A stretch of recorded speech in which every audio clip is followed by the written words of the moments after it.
Hello everyone. आज हम करेंगे कॉम्प्लेक्स नंबर। ये एनडीए एग्जाम्स में बहुत अच्छा टॉपिक होता है। इससे रिलेटेड आपको 2 से 3 क्वेश्चन देखने को मिल सकते हैं और इसमें कुछ फिक्स वैल्यूज हैं वो भी मैं आपको सिखाऊंगा और कुछ फॉर्मूलाज हैं जिनसे रिलेटेड डायरेक्ट आपको क्वेश्चन देखने को मिल सकते हैं पेपर में। तो अभी स्टार्ट करते हैं, बिल्कुल बेसिक से स्टार्ट करके और एंड जो हाई लेवल होता है वहाँ तक मैं आपको कराऊंगा।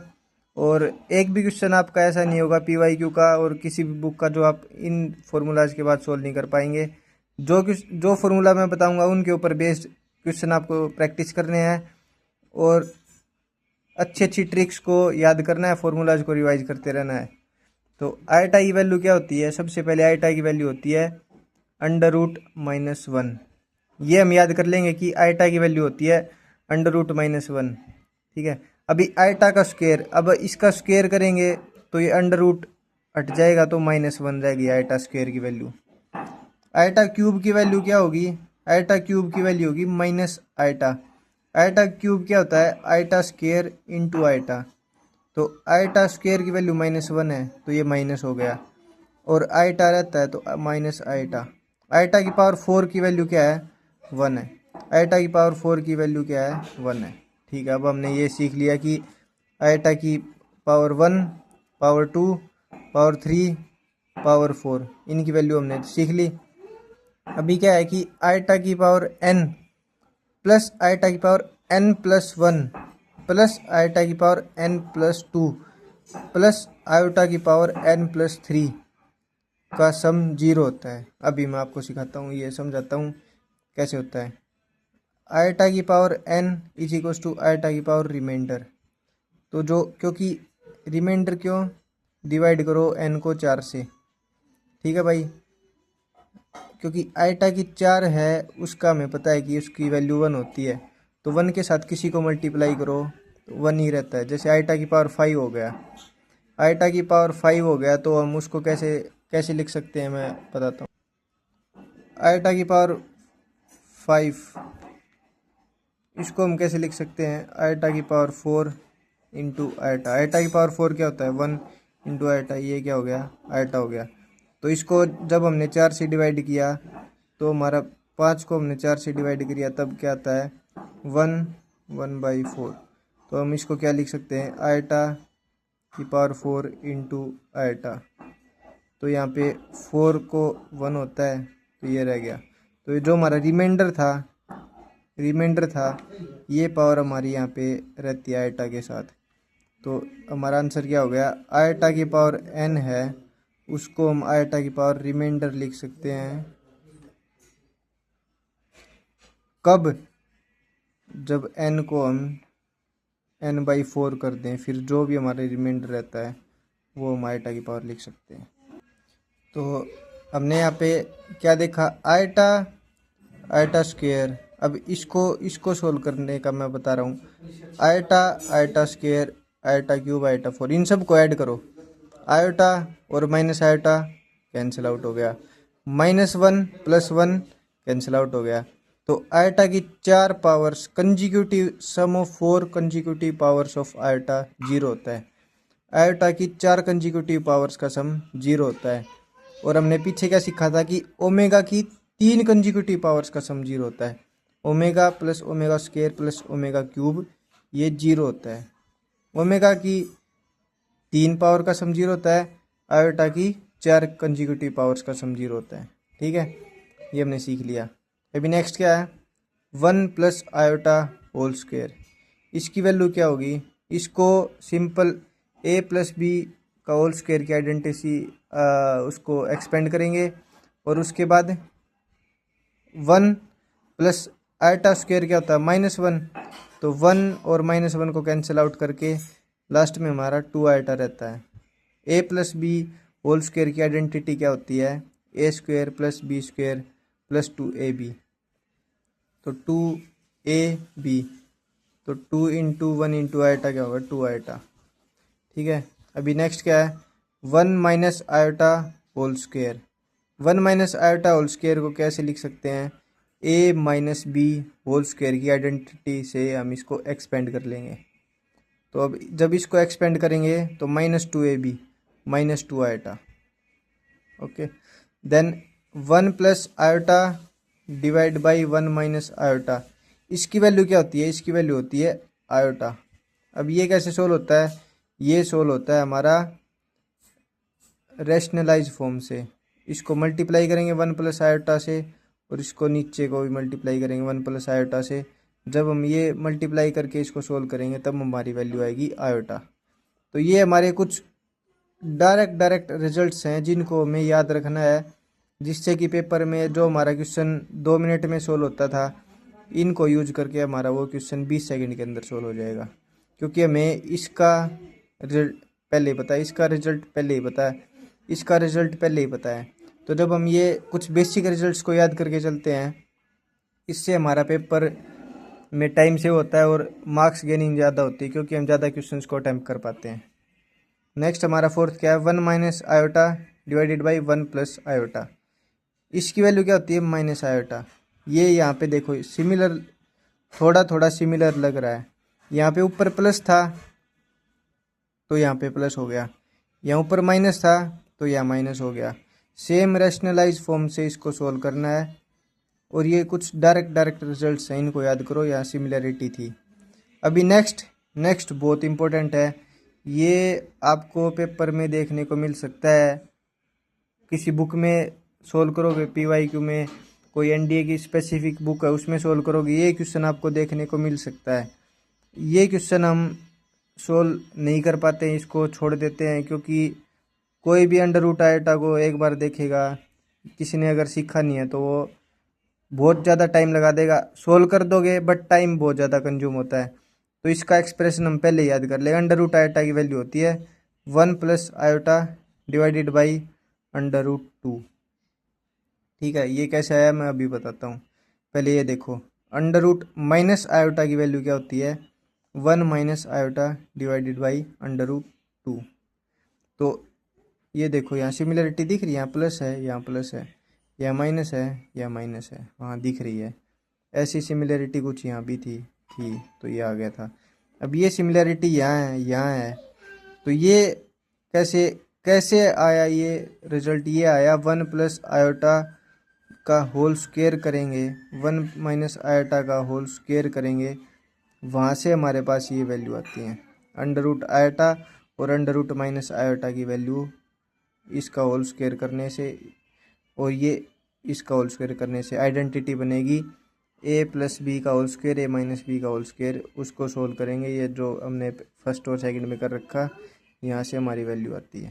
ठीक है, ये कुछ ऐसी बेसिक चीज़ें हैं जो हम बिल्कुल याद कर लेंगे, और ये पेपर में हमारा टाइम कंज्यूमिंग बहुत ज़्यादा होता है, बट इसको टाइम सेविंग में लेके चलेंगे हम। ठीक है, तो अगर हमने ये याद कर लिया तो हमारे पेपर में 20 सेकंड तो बच गई।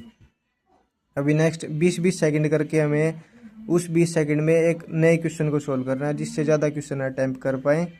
और अगर आपने यहाँ से सारे चैप्टर्स किए हैं, मैं करा रहा हूँ वहाँ से, तो आपका NDA एग्ज़ाम फर्स्ट अटैम्प्ट में क्लियर होगा। यहाँ पे under root iota plus under root minus iota की वैल्यू क्या होगी? इसकी वैल्यू होगी अंडर रूट 2। ये कैसे होगा? इसको और इसको ऐड कर दो, इसको और इसको ऐड करो। जब ऐड करोगे तो हमारे पास ये वैल्यू आएगी। ठीक है, तो इन सब को हम डायरेक्ट याद करके चलेंगे। नेक्स्ट क्या है? Under root iota minus under root minus iota. अब इनको यहाँ पे ऐड किया था तो अंडर रूट 2 आ गया। अब यहाँ पे माइनस करेंगे तो अंडर रूट 2 आयोटा आएगा। सिंपल इनको ऐड करो, सब्ट्रैक्ट करो, ये वैल्यू आ जाएगी अपने पास। अभी नेक्स्ट क्या होता है?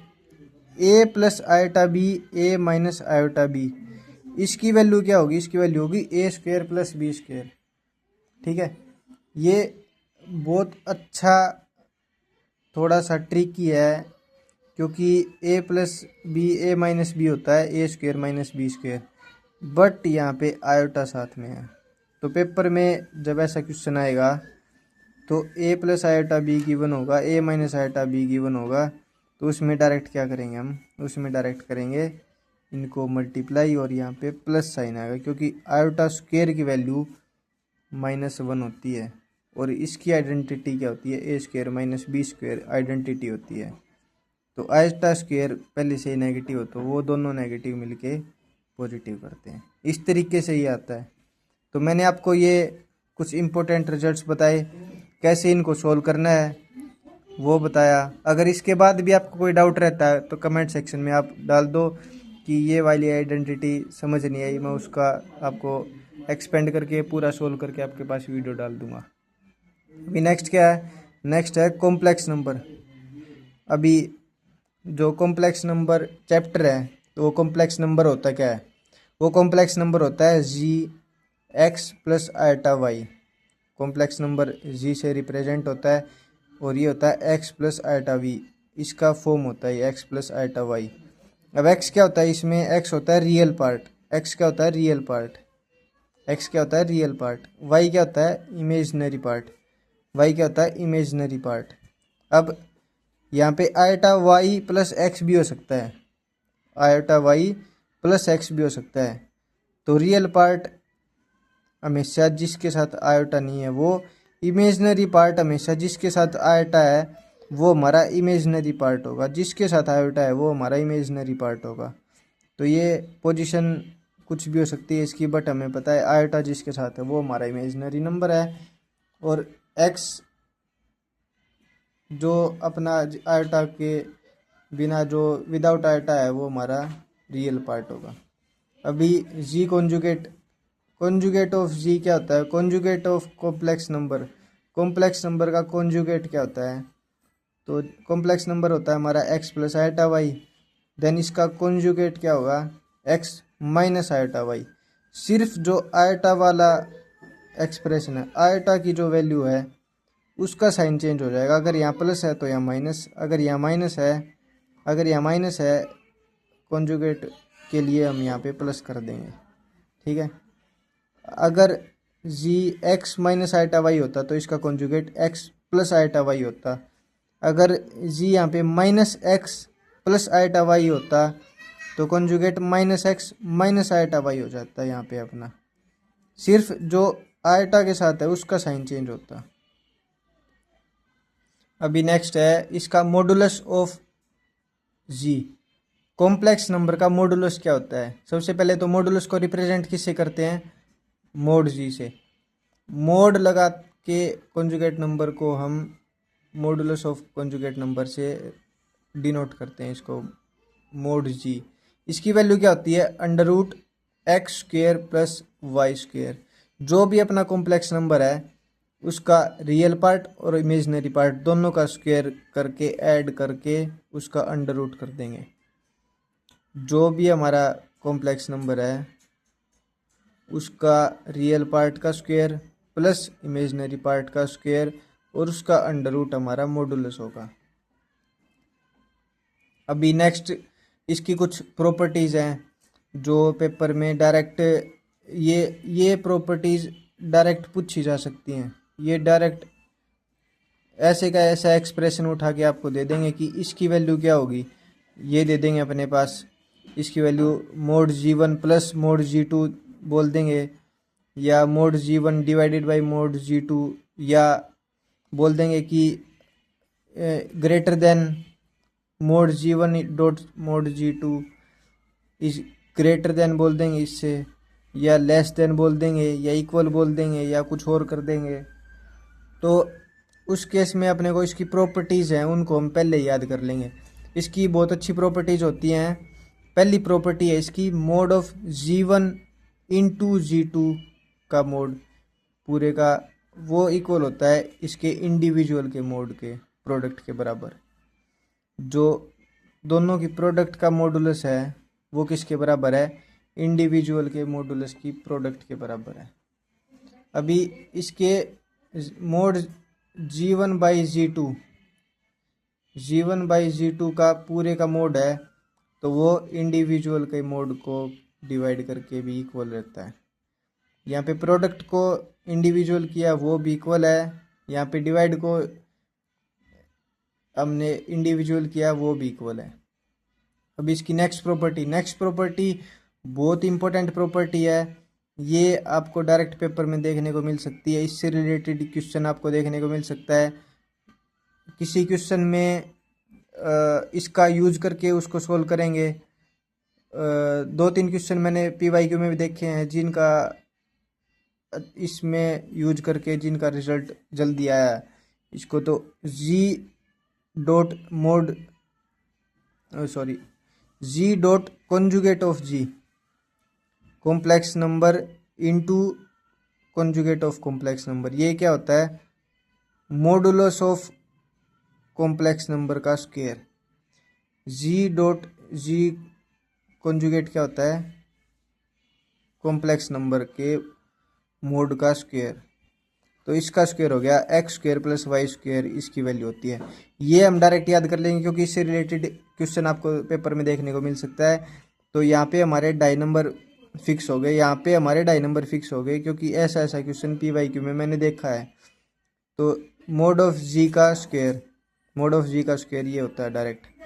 Fourth square root of a complex number.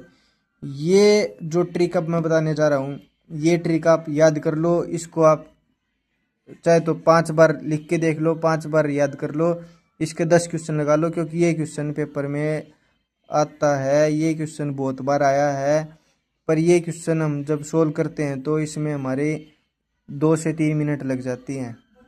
इससे हमारे को और 2 क्वेश्चन को सोल्व करने का टाइम एक ही क्वेश्चन में लग जाता है। बट आज मैं आपको ऐसी ट्रिक बता दूंगा जो सीखने के बाद ये क्वेश्चन आपका 30 सेकंड से ज़्यादा नहीं लेगा। 2 मिनट में आप 4 क्वेश्चन को सोल्व करोगे। तो square root of a complex number का स्क्वायर रूट क्या होता है? कॉम्प्लेक्स नंबर का? कॉम्प्लेक्स नंबर हमारे पास गिवन है x + i/y। Complex number given है x + i/y। हमें निकालना क्या है? Square root of x + i/y। तो हमने अज्यूम किया कि जो स्क्वायर रूट है x + i/y का, वो स्क्वायर रूट आया a + i/b। हमने ये अज्यूम किया कि इसका स्क्वायर रूट a + i/b आया। ठीक है, हमने किया। नेक्स्ट हम क्या कर सकते हैं? और हम इसको कैसे लिख सकते हैं? इसको लिख सकते हैं, दोनों साइड हमने स्क्वायर कर दिया भाई, इसका दोनों साइड हमने स्क्वायर कर दिया। तो a + i/b का भी स्क्वायर कर दिया, और x + i/y यहाँ पे आ गया। जो अंडर रूट था उसका स्क्वायर कर किया, तो अंडर रूट स्क्वायर से कैंसिल आउट होके x + i/y आया। तो इसी स्क्वायर रूट को हम एक और किस फॉर्म में लिख सकते हैं? एक और इस फॉर्म में लिख सकते हैं। जब हमने इसका स्क्वायर किया, जब हमने इन दोनों का स्क्वायर किया, तो ऐसे लिख सकते हैं। तो ये हमारा स्क्वायर रूट का हो गया। अब इसको सोल्व कैसे करना है पेपर में? 30 सेकंड के अंदर सोल्व करने के लिए हमारे पास 2 मेथड है। हमारे पास। जो भी मेथड आप यूज करना चाहते हो वो मेथड आप यूज करो, और जो मेरे को बेस्ट लगता है वो मैं बताऊंगा, जो मेरे को बेस्ट लगता है। अभी मेथड 1 क्या कहता है? मेथड 1 कहता है कि जो हमारा स्क्वायर रूट है वो इस फॉर्म में हमने अज्यूम किया कि आएगा। तो इसका रियल पार्ट क्या हो गया? a है, ये रियल पार्ट होगा under the root modulus of g plus real part of complex number divided by 2। अब जो स्क्वायर रूट आया कॉम्प्लेक्स नंबर का, उसका रियल पार्ट क्या होगा? Under the root modulus of complex number plus, ये रियल है तो real part, divided by 2। Real part है तो यहाँ पे प्लस आया, डिवाइडेड बाई 2। इसका पूरे का अंडर रूट करेंगे तो हमारी रियल वैल्यू आ जाएगी, रियल पार्ट आ जाएगा। इमेजिनरी पार्ट क्या होगा? जो कॉम्प्लेक्स नंबर है उसका इमेजिनरी पार्ट क्या होगा? इसका इमेजिनरी पार्ट होगा under the root mod of g minus x divided by 2। b की वैल्यू क्या होगी? Mod of g minus x divided by 2 पूरे का अंडर द रूट। तो हमने यहाँ क्या देखा कि जो स्क्वायर रूट है कॉम्प्लेक्स नंबर का वो इस फॉर्म में होता है। इसकी इमेजिनरी पार्ट की वैल्यू तो यहाँ पे प्लस साइन है, रियल पार्ट में यहाँ प्लस साइन है, इमेजिनरी में यहाँ माइनस साइन है, तो यहाँ पे प्लस साइन का चेंज है, बाकी फॉर्मूला सेम है। तो इस प्रकार ये जब हम इस फॉर्मूले को यूज करेंगे तो 30 सेकंड के अंदर अपना स्क्वायर रूट आ जाएगा। अदरवाइज जब स्क्वायर रूट करेंगे हम इसको पूरा सोल्व कर लेंगे, हमारे 2 से 3 मिनट लग जाएंगे। मेरे को पता है कि सोल्व कर लेंगे। बहुत ज़्यादा बच्चे सोल्व कर लेंगे।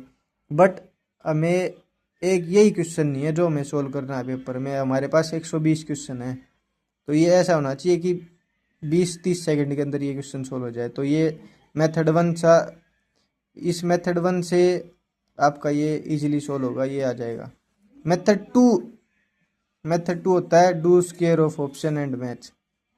ये मेरे को थोड़ा जल्दी इजी लगता है। अगर कोई अपना कॉम्प्लेक्स नंबर कोई सिंपल एक्सप्रेशन में है और जैसे 2+3 आएटा, और ऑप्शंस में भी इजी है 4+5 आएटा। ऑप्शन भी हमें लग रहा है कि हम उसका स्क्वायर करेंगे ऑप्शन का, तो जब ऑप्शन का स्क्वायर करेंगे तो वो वैल्यू अगर कॉम्प्लेक्स नंबर के बराबर है तो वो आपका स्क्वायर रूट है। जब हम स्क्वायर करेंगे ऑप्शन का, ये ऑप्शन है, इस ऑप्शन का जो हमारा आंसर है उसका हम जब स्क्वायर करेंगे तो हमारे पास कॉम्प्लेक्स नंबर आ जाएगा। जब हम स्क्वायर करेंगे ऑप्शन का और उसको मैच करेंगे, अगर हमारा कॉम्प्लेक्स नंबर आ रहा है तो वही उसका स्क्वायर रूट होगा। तो मैंने दो मेथड बताए, एक तो ए और बी हमने एक फॉर्मूला था उससे निकाल दिया। दूसरा मेथड क्या था, हमने ऑप्शंस का स्क्वायर किया और कॉम्प्लेक्स नंबर के साथ उसको मैच करना स्टार्ट किया। तो जो भी क्वेश्चन आपको सोल्व करना है उसमें आप ऑप्शंस को देखो। आप अगर आपको मेथड टू ज़्यादा इजी लगता है तो method two, otherwise method one तो 100% वैलिड है। मेथड टू में आपको थोड़ा सा टाइम कंज्यूमिंग हो सकता है कि ऑप्शंस थोड़े ट्रिकी ऑप्शंस हों, कुछ ज़्यादा बड़ी वैल्यू हो, सोल्व करने में ज़्यादा टाइम लगता हो, स्क्वायर नहीं पता हो किसी वैल्यू का ऑप्शंस में। तो उस केस में हम क्या करेंगे, ये कर लेंगे डायरेक्ट मेथड वन कर लेंगे। बाकी मेरे को तो मेथड टू ज़्यादा लगता है वैलिड, मैंने किया भी है क्योंकि ये ज़्यादा फास्ट है, थोड़ा इससे ज़्यादा फास्ट है। पेपर में ज़्यादा एनडीए में ज़्यादा टफ क्वेश्चन नहीं पूछा जाता है। अगर स्क्वायर रूट का पूछा जाता है तो थोड़ा इजी लेवल ही होता है। तो स्क्वायर कर ऑप्शंस का स्क्वायर करके हमें वहाँ पे कोई बैटल नहीं है कि उसने ये इतना लेंदी सोल्व किया, उसने छोटा सोल्व किया। हमें सिर्फ ओएमआर में आंसर टिक करना है। वो आप कैसे भी सोल्व कर रहे हो, जितना जल्दी सोल्व कर रहे हो वो आपके लिए बेनिफिशियल है। तो यहाँ पे आप डायरेक्ट स्क्वायर करो ऑप्शन का और आंसर निकालो। तो हमें जल्दी से जल्दी कोई भी क्वेश्चन है जल्दी से जल्दी सोल्व करना है ताकि हम किसी और दूसरे क्वेश्चन को सोल्व कर पाए। और 120 में से हम टारगेट करेंगे कि कम से कम 100 क्वेश्चन हम सोल्व करके आएँ। कम से कम 100 क्वेश्चन हमें सोल्व करने हैं पेपर में। तो ये ट्रिक पढ़ते रहिए मेरे साथ, मैं पढ़ाता रहूँगा और नई नई ट्रिक्स बताता रहूँगा कैसे टाइम को सेव करना है। एक दिन प्रॉपर स्पेसिफिक लेक्चर भी लगाऊंगा कि एनडीए एग्ज़ाम्स को कैसे अटैम्प्ट करना है, वो आप कमेंट सेक्शन में डाल दो। और फिर उससे मैं आपको नई नई ट्रिक बताऊंगा और नया नया अटैम्प्ट करने का तरीका बताऊंगा कैसे अटैम्प्ट करते हैं, जिससे कि हम 100 क्वेश्चन तो मिनिमम सोल्व कर पाएँ। अगर 110 करते हैं वो तो दी बेस्ट होता है। तो 100 क्वेश्चंस का टारगेट तो है ही कि हम सोल्व करेंगे और एनडीए एग्ज़ाम को फर्स्ट अटैम्प्ट में क्लियर करेंगे। अभी next sign convention in square root, ये सब हम कल पढ़ाई करेंगे। इसकी आगे और भी टॉपिक्स हैं उनकी भी कल पढ़ाई करेंगे। अभी आज आप स्क्वायर रूट के ऑप्शंस से और मेथड वन से क्वेश्चन को सोल्व करो और उसकी अच्छी सी प्रैक्टिस करो। उसके बाद मैं आपको साइन कन्वेंशन बताऊंगा, क्योंकि अगर एक बार आपने ये चीज़ सीख ली उसके बाद ये चीज़ सीखनी बहुत इजी हो जाएगी। और ये सीखने के बाद जब ये सीखोगे तो आपकी पेपर में जहाँ पे यहाँ 30 सेकंड लग रही थी यहाँ पे 25 सेकंड हो जाएंगी, 5 सेकंड यहाँ पे सेव और हो जाएंगी। कैसे, ये मैं सिखाऊंगा कि कैसे कैसे ऑप्शंस को, 4 ऑप्शंस हैं तो 2 को नेगलेक्ट करना है, सिर्फ हमें 2 ही का स्क्वायर रूट करना है ऑप्शंस का। ये ट्रिक मैं बताऊंगा। आप पहले इनकी अच्छी सी प्रैक्टिस करो, फॉर्मूले को याद कर लो, बिल्कुल टिप्स पे आपके फॉर्मूला होना चाहिए। उसके बाद जब आप ये सीखोगे तो आप 4 में से 2 ऑप्शन को पहले ही कट कर दोगे। इसलिए मेरे को मेथड 2 पसंद है, क्योंकि जब मैंने ये सीख ली उसके बाद मेरा 4 में से 2 ऑप्शन रह गए जिसका स्क्वायर करके मैं इजीली 2 मिनट के अंदर, नहीं 20 सेकंड के अंदर ये क्वेश्चन सोल्व कर दूंगा। Till then study hard.